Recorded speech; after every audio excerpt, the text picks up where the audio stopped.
Angeles City today is highly urbanized, offering many business opportunities through the Clark Freeport Zone, an international airport, and an SM mall. Yet, it retains much of its rich history and heritage.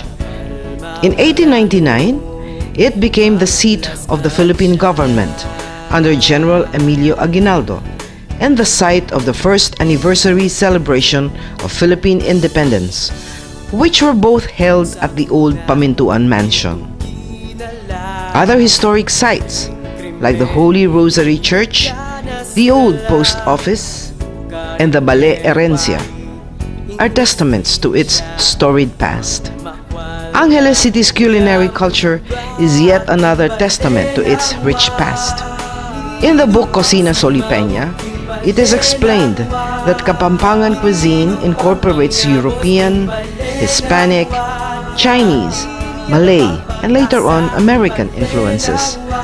The Rio Grande de Pampanga was a major trading artery from which vessels from the South China Sea would find their way inland. Today, we will discover its rich culinary tradition as SM and the Philippine Star take us on a culinary tour of Angeles, Pampanga. In My City, My SM, My Cuisine. Hello, I'm Cora Alvina, your guide to My City, My SM, My Cuisine. People with a proud sense of regional identity have brought forth regional cuisines. Our scattered archipelagic geography sustains varied cultures and distinct cuisines. Culinary styles evolved among the major regions of the archipelago, the variations traceable to our rich natural resources and to the gustatory tendencies and communal practices of families and communities. Contact with foreigners also flavored native cooking practices. My City, My SM, My Cuisine is a joint project between SM and the Philippine Star. It aims to help us rediscover, discover, retrieve, promote our traditional ways of cooking, our native cuisine, our native techniques. This is food heritage conservation at its very best. We are in Museo Ning Angeles, the first culinarium or culinary museum in the Philippines.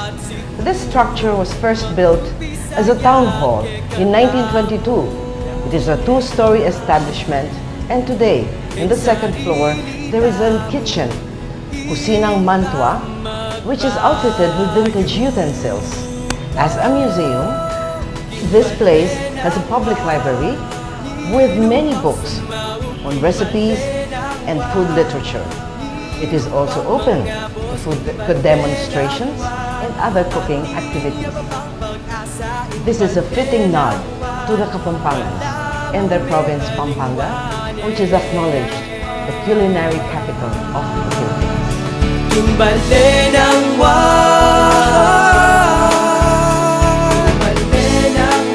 It is said that our cuisine is our destiny as well as our history. Before the colonizers came, Kapampangans cooked whatever they harvested or hunted in their local environment. Their favorite dish was also the easiest to prepare, sigang, the sour soup that ancient fishermen cooked right on their boats during long fishing trips at sea. Many exotic dishes developed because the province is landlocked. Fried fish with buro, fermented crabs, frogs or bangus in a sour soup, and tocino, cured pork slices. Known as the entertainment capital of the Philippines, Angeles City is known not only for its vibrant nightlife, but also its exciting restaurant scene. One celebrated Angeles City resto stop is Kamalig Restaurant, which is located in what used to be a grain storehouse built in 1840 by the first gobernadorcillo of the city, Don Ciriaco de Miranda. Serving Filipino fusion cuisine, it is an alluring restaurant with a feel of both history and home. You can see on its wall several photos of distinguished citizens, including the famous Nepomuceno clan. Historic Kamalig Restaurant also houses Armando's Pizza, the pambansang pizza, with flavors like Dois Kapampangan, which is topped with salted eggs and longanisa. It has been the tradition of the many editions of My City, My SM, My Cuisine to go to many homes of prominent families in areas where there are SM malls. We will break tradition this time when we have My City, My SM, My Cuisine in SM Clark, because we will go only to one house and talk to only one chief chef, the legendary Cloud Tayag. I knew you first as a student of architecture, and then as an artist, and as president of the Metropolitan Museum many years back. You would have exhibits with us, and all of a sudden, here you are, world-renowned for food. How has this happened?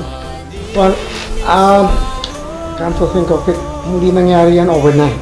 It was like even the time I was as a practicing artist, I've been already cooking for friends and family. Including me. Yes, of course. But, so within that small circle, kilala ko as probably the artist who can cook. The artist who can cook. Yeah. I like that. The artist who cooks, no? Para bang, and then over the decades that I was cooking for friends and family, it was during the time of Larry Cruz that he invited me to go. Tawag ko nga, nagdadlad ako ng apron sa public. Nagladlad ng apron? Yes, that was 1988. Oh. It was my first time to go publicly as a chef. Para bang, at that time, ang tawag ko nga sarili ko nun, kusinero. Talagang chef. And it was over a period of several invitations as guest chef that I earned the title of chef. But you have not therefore left your art part. I mean the art that is visual. It's continuing. It's like even in the culinary, in my cooking, di ba ngayon, ang tawag is culinary art. Yes. So, cooking, especially when it comes to the presentation in the dishes, it's like looking at it as an empty canvas. How to plate the dish, where to position the main component, the vegetables, sidings, So parang nagki-create ka rin ng, it's a composition. Composition pa rin, but do you still paint? Oh yes, I do. Look at this. It's like, it's about food, food related. So, ang kuwan ko siguro, nag-shift lang ako ng theme or focus na from my landscape, the fiestas, now it's more on the food, meaning not just for the cooking, but in painting as well. So this is Claude Tayag, the complete artist. He paints, makes serigraphs, he makes practical art objects, he cooks, he writes. We can say that he does everything. But this afternoon, we will also be joined by his sisters, Doren and Meng, as we are all welcome in Ballet Dutong.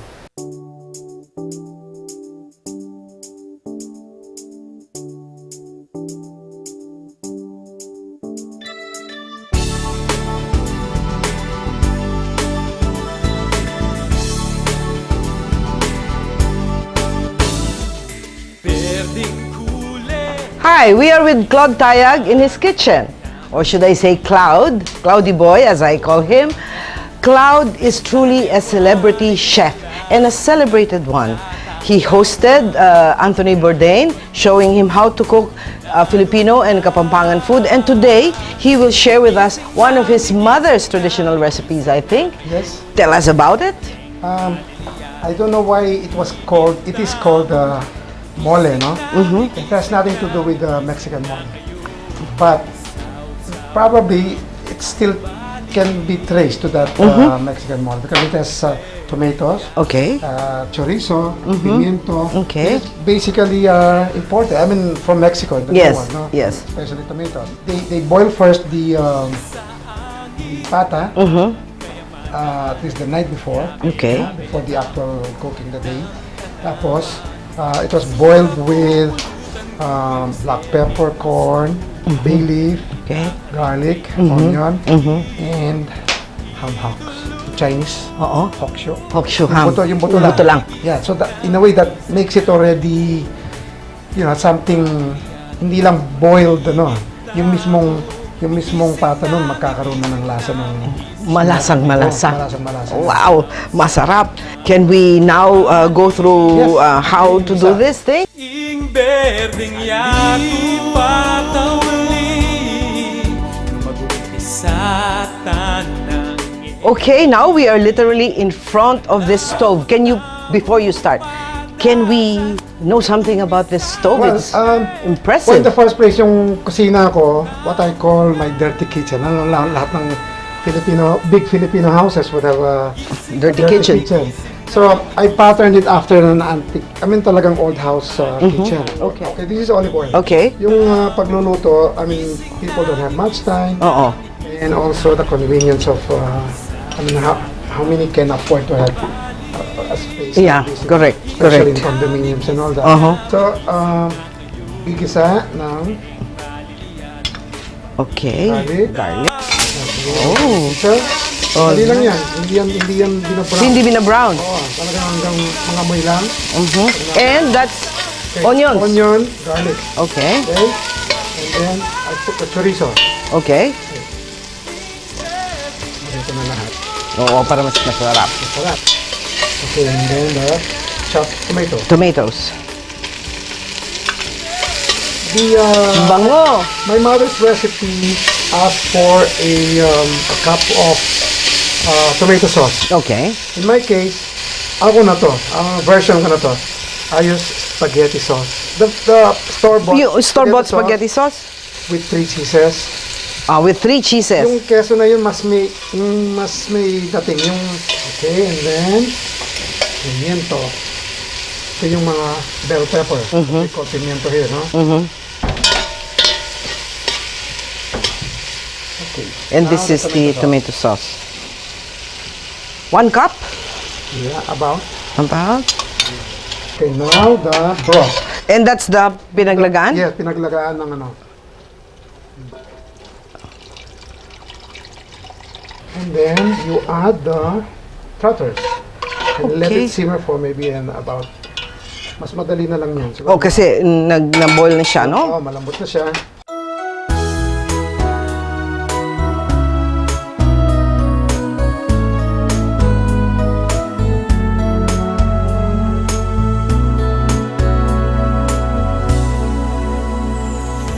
Tangnay panahon, panbalik dan layo, milabas mong napun, agintong manayo. So at this stage, just let it simmer. Okay. Hanggang medyo mamala yung kwan. Okay. And then it's done. So Yeah. when the liquid, the sauce has like simmered down, reduced to about half, Okay. then it's done. All right. Okay?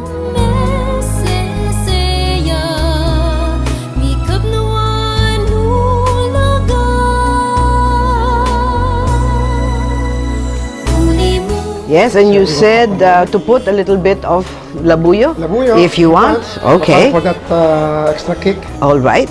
Okay, so this is patang mole of Imang During.